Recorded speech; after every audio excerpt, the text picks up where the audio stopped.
The moniker "Trump was right" has been used repeatedly throughout the annals of the last decade or so.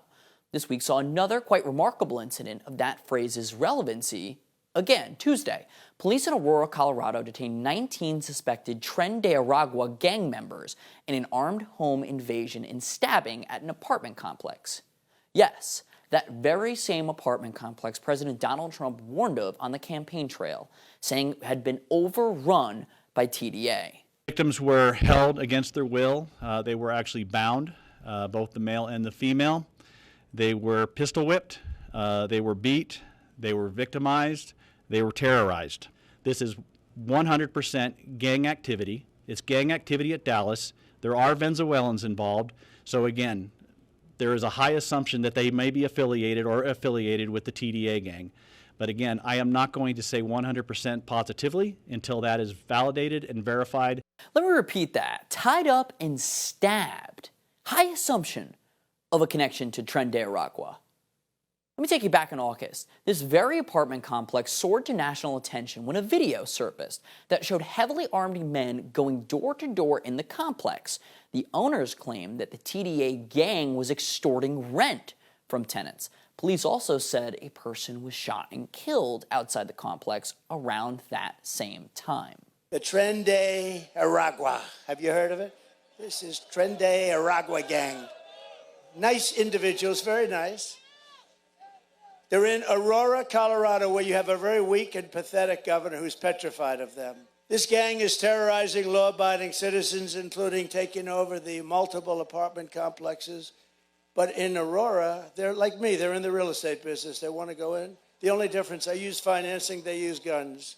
Trump was pilloried by the media for highlighting the issue, for actually going to Aurora, Colorado, not a red state by any means, and for highlighting what the people on the ground actually cared about. Of course, President Trump was actually in Aurora, Colorado, talking to people on the ground. And what we're hearing, of course, Martha, is that people are terrified by what has happened with some of these Venezuelan gangs. Senator Vance, I'm going to stop you because I know exactly what happened. Martha. I'm going to stop you. The incidents were limited to a handful of apartment complexes, and the mayor said our dedicated police officers have acted on those concerns. A handful of problems. Only, Martha, do you hear yourself? Only a handful of apartment complexes in America were taken over by Venezuelan gangs, and Donald Trump is the problem and not Kamala Harris's open border? Now get this, under the watch of the Biden-Harris administration, illegal migration has surged to the highest level ever recorded in the history of the country. A report from the Congressional Budget Office showed that an average of 2.4 million immigrants per year poured into the United States between 2021 and 2024. Goldman Sachs claims 60% of them are illegal. I had a discussion with an individual from the White House, and that occurred back on September the 23rd, I believe.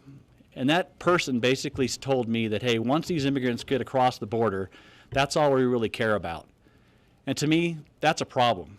That's a huge problem because we have individuals that come to a country, they get dropped off into a community, they have absolutely no infrastructure, they have absolutely no support, they have absolutely no guidance from the federal government about what to do, how to live, how to survive. And this is the ramifications of that activity. The lives of innocent Americans are hanging in the balance. Those are the ramifications. The lives of the two Americans tied up, pistol whipped, stabbed. Surely Governor Jared Polis is on the job protecting his own constituents from this violent migrant gang crime. Colorado, try this week's crumble cookies with me. First we have breaking down barriers to housing people can afford near transit. That's a 10 out of 10. But surely he'd be open to working with President Trump to keep his community safer. Not likely. For all our viewers asking where One America News is heading in the future, we would like to introduce you to OAN Live. OAN Live is the best way to stay up to date on all of the hard-hitting, straight-shooting, national and international headlines. And the best part is, OAN Live is only $4.99 per month. All the credible, honest, unbiased reporting One America News offers at a fraction of the cost of cable. Just go to OANN.com to easily sign up for OAN Live and stay informed.